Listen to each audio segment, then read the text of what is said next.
Assalamualaikum warahmatullahi wabarakatuh. Selamat pagi anak-anak hebat. Bagaimana kabar kalian hari ini? Semoga selalu sehat dan tetap bersemangat. Hari ini kita akan membahas muatan pelajaran IPA kelas 6, tema 1, subtema 2, dengan materi perkembangbiakan generatif pada hewan. Nah, anak-anak hebat, coba perhatikan gambar berikut. Bagaimana ya cara ayam memperbanyak keturunannya? Bapak yakin tentu kalian semua sudah mengetahuinya bahwa ayam memperbanyak keturunannya dengan cara bertelur. Salah satu ciri makhluk hidup adalah berkembang biak. Berkembang biak adalah suatu kemampuan makhluk hidup untuk menghasilkan individu baru yang memiliki sifat yang sama atau menyerupai induknya. Adapun tujuan makhluk hidup berkembang biak adalah untuk mempertahankan hidupnya agar tidak mengalami kepunahan. Sama halnya seperti tumbuhan, hewan pun bisa berkembang biak dengan dua cara, yaitu generatif dan vegetatif. Perkembangbiakan generatif adalah perkembangbiakan dengan cara kawin, yaitu proses bertemunya sel telur dengan sel sperma. Perkembangbiakan ini disebut juga dengan perkembangbiakan seksual. Sedangkan perkembangbiakan vegetatif adalah perkembangbiakan tanpa melalui proses perkawinan dan pembuahan. Perkembangbiakan ini disebut juga perkembangbiakan aseksual. Anak hebat, selanjutnya mari kita mengenal cara perkembangbiakan pada hewan. Untuk pertemuan kali ini, kita akan membahas terlebih dahulu materi tentang perkembangbiakan generatif pada hewan.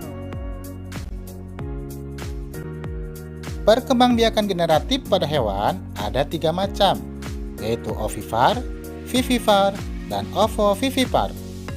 Mari kita pelajari satu persatu perkembangbiakan tersebut. Pertama ada ovipar. Ovipar ini berasal dari kata ovum yang artinya telur. Jadi, ovipar adalah perkembangbiakan hewan dengan cara bertelur. Pada telur, setelah terjadinya proses pembuahan, yaitu bertemunya sel kelamin jantan atau sel sperma dengan sel kelamin betina atau ovum, maka akan terbentuklah embrio. Embrio ini akan berkembang di dalam telur yang dilindungi oleh lapisan cangkang. Kemudian, induk hewan akan mengeluarkan telurnya. Induk hewan akan mengerami telurnya dalam jangka waktu tertentu. Selanjutnya, telur akan menetas menjadi hewan baru yang memiliki sifat yang sama atau menyerupai induknya. Proses pembuahan pada hewan ovipar ada 2 macam, yaitu pembuahan internal dan pembuahan eksternal.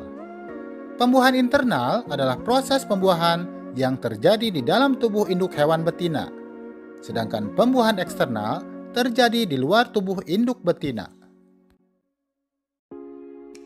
Berikut adalah beberapa ciri dari hewan ovipar. Yang pertama, tidak memiliki daun telinga.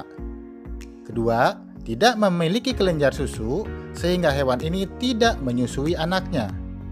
Dan yang ketiga, tidak melewati masa mengandung dan melahirkan anaknya. Contoh hewan yang berkembang biak dengan pembuahan internal adalah burung, ayam, penyu, angsa, dan masih banyak yang lainnya.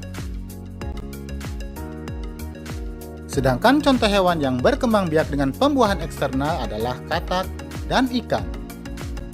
Sedangkan anak-anak hebat, mari kita lanjutkan pembahasan berikutnya tentang hewan vivipar. Hewan vivipar dikenal juga dengan nama hewan mamalia atau menyusui.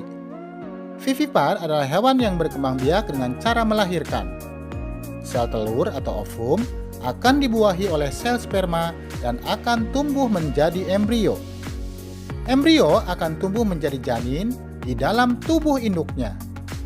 Induk hewan akan mengandung selama beberapa bulan dan melahirkan anaknya. Lamanya masa kehamilan berbeda antara setiap jenis hewan.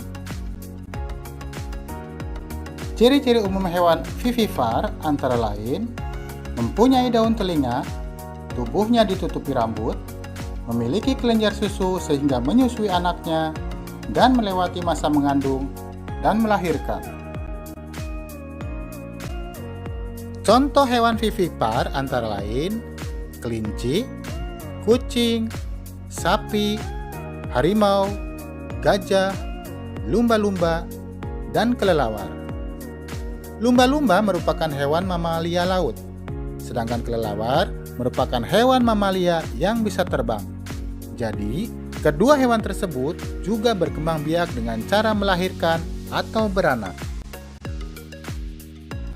Selanjutnya ada hewan ovovivipar. Ovovivipar adalah hewan yang berkembang biak dengan cara bertelur sekaligus melahirkan. Sekilas, hewan ovovivipar hampir mirip dengan hewan ovipar. Namun yang membedakannya, telur pada hewan ovovivipar akan disimpan di dalam tubuh hingga menetas. Setelah menetas, barulah induk hewan akan melahirkan calon anaknya tersebut.